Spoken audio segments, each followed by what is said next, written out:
on 3.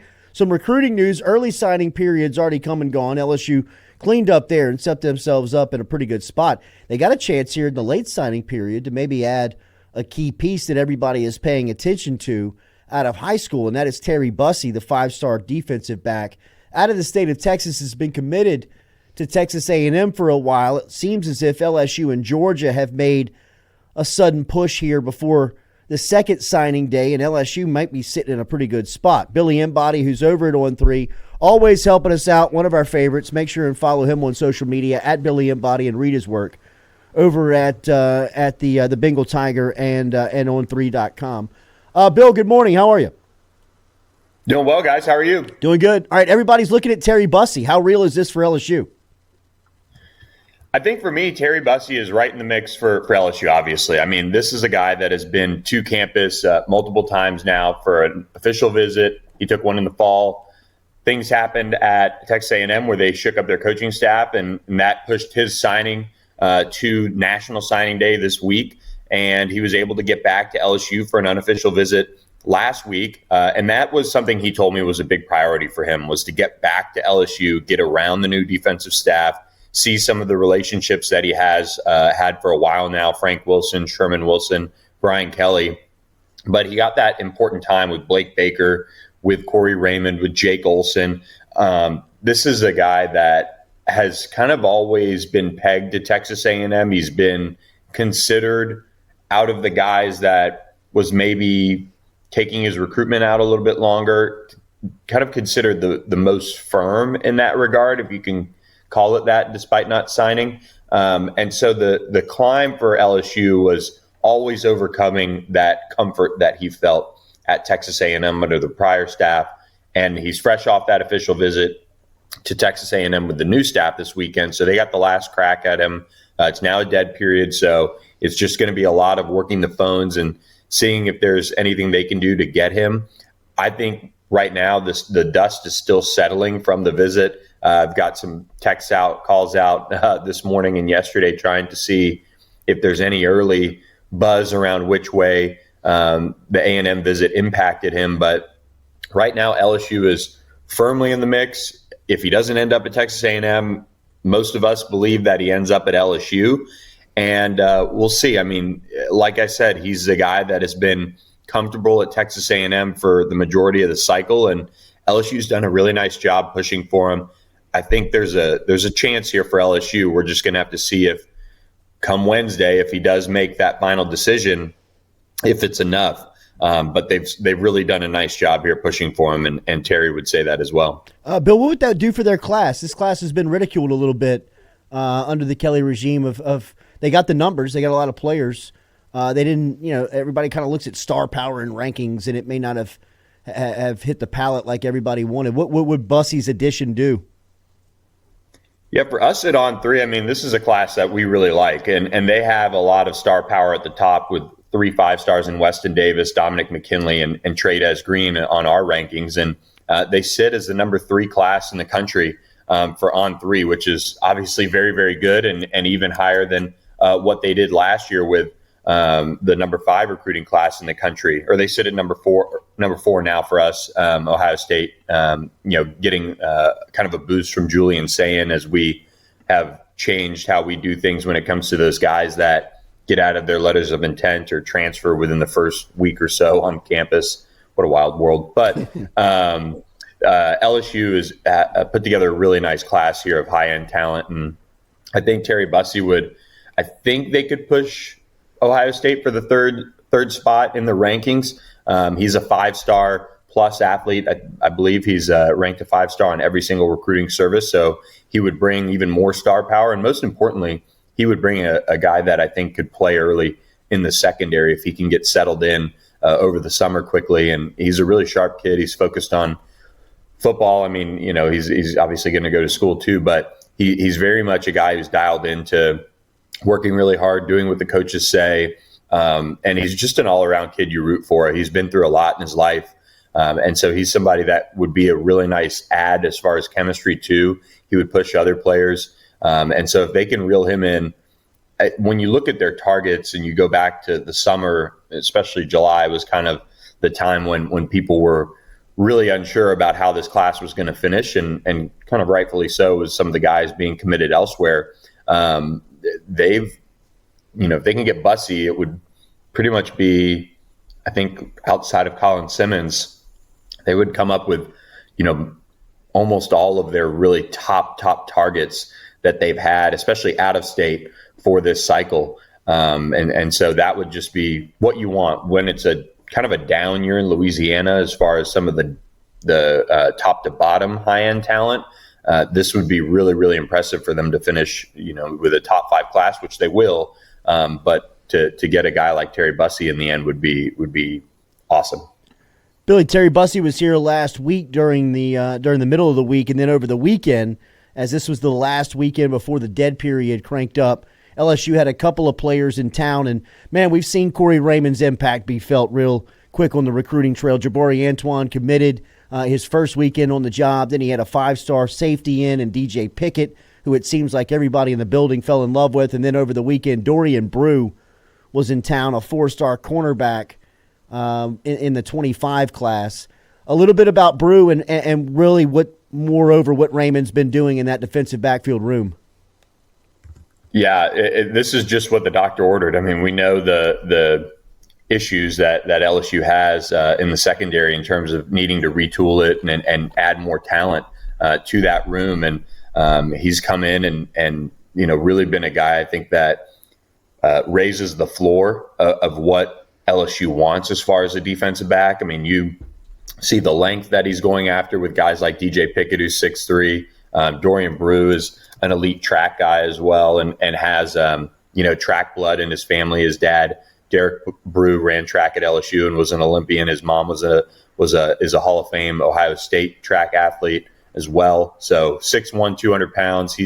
If the rankings ended today, he'd be a 5-star. I think he's somebody that LSU is now squarely in the mix for after his visit. And DJ Pickett as well. And kind of a lot of people around DJ Pickett said that leaving that visit from LSU, going to Oregon, that's a little far, but LSU's kind of put itself in the driver's seat a little bit for DJ Pickett, which would be huge. If you got a guy like Jabari Antoine, who's played a little safety, but I think he's more of a corner. You can have a guy like Jabari Antoine, and then you can find a guy like DJ Pickett, and maybe if you come away with Dorian Brew, I mean, you were looking at one of the best defensive back hauls in the country, and that's kind of the Corey Raymond effect. He's going to be in on the top guys. He's not necessarily going to kind of look at a guy that, okay, maybe this could work out. If he knows what the floor is for an LSU defensive back, he's seen what works not only in the SEC, but of course at LSU, and seen who LSU should be recruiting from a talent and a physical measurements standpoint. So I think he's been just great to have back on staff, because he just raises that floor so much more now that he's back. Billy, there was an obvious emphasis for Brian Kelly to add Louisiana blood to the staff in the offseason. How is that paid here early on in recruiting? I know you had a nice piece up at On3 about LSU and Louisiana being a real target and them having success, especially with the latest commitment of Devin Harper last week. How is these Louisiana relationships paid off in the state in recruiting? Well, year after year with Brian Kelly and his staff, we've seen them get more, we've seen them get closer and closer with their recruits and their targets in the state of Louisiana each year. The first full recruiting cycle, some of the guys committed late summer, right before their senior seasons. Then last year we saw some key Louisiana targets commit earlier, like spring or so. And now we're seeing Harlem Berry shut things down in January. I mean, he was silently committed in December. Saw KeShawn Moses in November. Then you get Jabari Antoine, Devin Harper, Teron Francis. They got J.D. LaFleur. Brett Bordelon's been committed a long time. They've just been able to get such a nice in with these Louisiana guys early on, from getting them on campus, showing them their priority. And as it stands, they have 7 of the top 8 on the On3 rankings in Louisiana committed, and the one is James Simon that's still out there, the 4-star running back who's teammates with Devin Harper at Calvary Baptist. And so, I mean, they have, even before these hires, they were sitting in good spots for all of those guys, either having them committed or starting to trend. And so it just shows, I think, that extra push in Louisiana, and guys that also know how to play the game in Louisiana if you're LSU, as far as offering and targeting kids, knowing just kind of how big of a deal it is to play for LSU if you're from Louisiana and pitch that, knowing the landscape of the state. They just continue to upgrade that with just about every guy, which is really impressive. I mean, looking at the staff now, off the top of my head, I mean, every single guy is coached in Louisiana or is from Louisiana. And I mean, that's important. And it's, not something that every college needs to emphasize with their in-state recruiting, but at LSU, it's important. And it just shows that Brian Kelly's, pushing the right buttons when it comes to that. You mentioned KeShawn Moses, and Moses obviously is really a special talent when you go watch him play on the field. He's a dual sport, kind of a offense-defense guy. He means a lot to the recruiting of what's going on at LSU. What's the impact that he's having? Yeah, as he tweeted, he said they should start paying me for this. And, well, good news for you, Keelan. A little NIL maybe can help you out there. But he's just one of my favorite prospects that I've covered recently, just from a standpoint of being committed, and he is firmly committed. I doubt we see him take other visits. I mean, he's been on the radar for so long. So, I mean, he's one of those players that, knew where he wanted to be, and he went ahead and shut it down. And he is very important, just being able to pop over to campus and host guys like DJ Pickett and Dorian Brew, and he can just be around a lot to help with that. And I think we're seeing a lot of the guys from Louisiana really buy back in and try to give back to the program in recruiting already, which is important. And there's no bigger impact when it comes to recruiting for the class of 2025 from the commit perspective than what KeShawn Moses has done early on.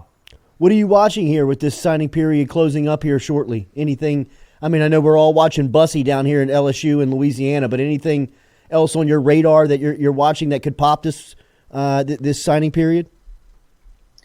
Yeah, I don't know the time frame on this one, but Jalil Muhammad is a junior college defensive tackle that they're after, and I don't know what his timeline is, but maybe he makes a decision, and I don't know if it'd be LSU. I don't know where he'd end up right now, but he could take things out a little bit farther. But he's a guy that they've been targeting and going after. I haven't seen that he's made a commitment, so if he did, I missed it. But he's kind of the lone guy in recruiting that isn't a true transfer that they're after. And so he's one to watch. He would help on the defensive line.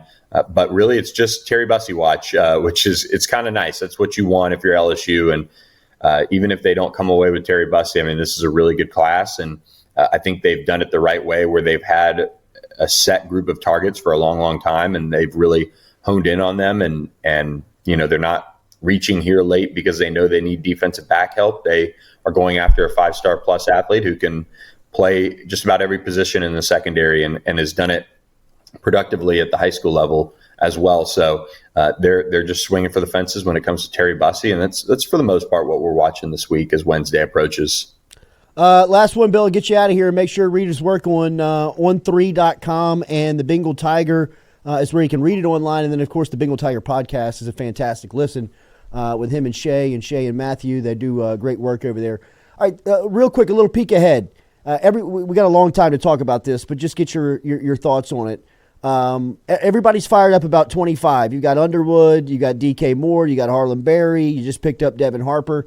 The class of 26 looks extraordinarily just kind of special, especially in the state of Louisiana, where at least by your guys' standards at On3, Louisiana will produce 3 of the top 5 athletes, at least at this point, or players at this point. Give me a little bit on that class of 26.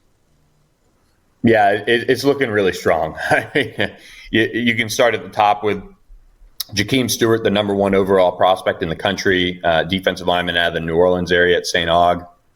Blaine Bradford right there in Baton Rouge at Catholic is the number 4 prospect, the number 1 safety in the country. And then Lamar Brown is an offensive lineman who ranks as the number 1 interior offensive lineman, and he's the number 5 prospect overall. He's at U High. And then Aiden Hall at Edna Carr in New Orleans is the other top 50 prospect in our rankings right now. And we'll see those expand, and, the full 2026 rankings get updated later this spring. But it's got a chance in terms of star power to be very, very impressive. And, 2025 is what LSU has with Bryce Underwood, Decoria Moore, Harlan Berry, the number one guys at their position at those spots is really impressive. But when you look at 26, and the rankings will change, and there could be, shifting. But when you look at 3 guys in the top 5, that's pretty unreal. And if they can come away with those 3, you're just very, very happy. I mean, those are all highly sought after guys, and